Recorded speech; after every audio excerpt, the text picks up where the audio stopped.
বগুড়ার সারিয়াকান্দিতে বাঙালি নদীর তীর সংরক্ষণ কাজের ২০ মিটার এলাকায় ধস ১৫০টি বসতি নদী ভাঙ্গনের আতঙ্কে।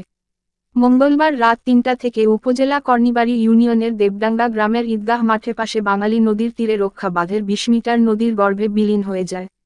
এতে নদীর তীরে অবস্থিত ১৫০টি পরিবার নদী ভাঙ্গনের আতঙ্কে রয়েছেন। পানি উন্নয়ন বোর্ড সূত্রে জানা যায় এই উপজেলায় বাঙালি নদীর ৮টি স্থানে ভাঙন দেখা দিয়েছে। এর মধ্যে উপজেলার ৩টি পয়েন্টে ভাঙন তীব্র আকার ধারণ করেছে।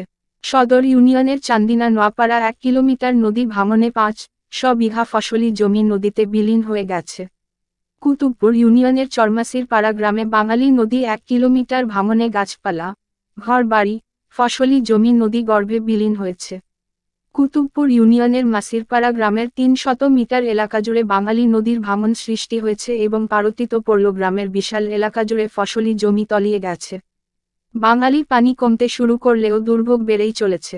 ভাঙন কবলিত এলাকাবাসী বলেন, কারণ আমাদের জায়গা বাসা নাই, ২ শতকের জায়গা বাচ্চাকে স্কুলে দিছিলাম, সেগুলো অল্প থেকে ২ শতকের জায়গা পাচ্ছি।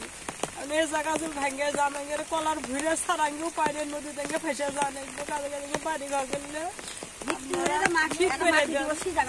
আপনাকে অনুরোধ করি। আমাদের স্বামী নেই, আমাদের বেটা নাই, কারণ আমরা এখন বিধবা, আমরা কোন জায়গায় যাবো?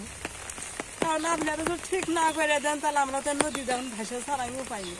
সেই শব্দ কি জানি ভেঙে পরে ৩টার পরে ৩:৩০টার দিকে মানে আধা ঘন্টার ভিতরে চাষ করে একদম ভেঙে গেল। তারপর ভাঙতে ভাঙতে ভাঙতে ভাঙতে কিছুক্ষণ ভাঙছে, আর এই যে সকাল থেকে এখন পর্যন্ত ভাঙতেই আছে। আমাদের পায়খানা গোসলখানা ওটি তো নিচের দিকে ডাইবে গেছে, আর কোনো কিছু ওদিকেও নাই।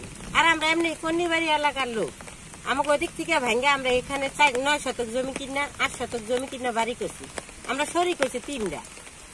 এখন আমাকে ওই জমি পাইমু ২ শতক করে, ২ শতকের ভিতর তো সবাই যদি ভেঙে যেতে, আমরা তো গরিব মানুষ, আমাকে বন্ধে পাতার আর কোনো জায়গা জমি নেই, এটুকুই সম্ভব। এভাবে যদি ভাঙতেই থাকে, যদি দ্রুত কাজ না করা হয়, তাহলে আমাদের বাড়িঘর সবকিছুই ভেঙে যাবে। আমরা অসহায়, আমরা নদী ভাঙবনি, আমরা ৪টা-৫টা ভাঙা দিয়ে এখানে অল্পটুকু জায়গা কিনে বাড়ি করছি। আগে আবার নদী ধরছে, আপনাদের হাতে পায়ে ধরে আগে ইনকাম ব্যবসা বাণিজ্য খুবই কমজোরি। আমাদের ৩টে মেয়ে, আমি আর কোথায় যাব, কোথায় জায়গা কিনবো? আমার ইনকাম করার আমার কোনো সংসারের মধ্যে কোনো বেটা চলে। বগুড়া জেলা পানি উন্নয়ন বোর্ডের নির্বাহী প্রকৌশলী নাজমুল হক বলেন, ঘটনাস্থল সরেজমিন পরিদর্শন করে ভাঙন কবলিত এলাকা রক্ষার্থে প্রয়োজনীয় পদক্ষেপ গ্রহণ করা হবে। আমাদের এই রিপোর্ট ভালো লাগলে একটি লাইক দিয়ে আপনার গুরুত্বপূর্ণ মতামত জানিয়ে সারিয়াকান্দি ফেসবুক পেজের পাশে থাকবেন।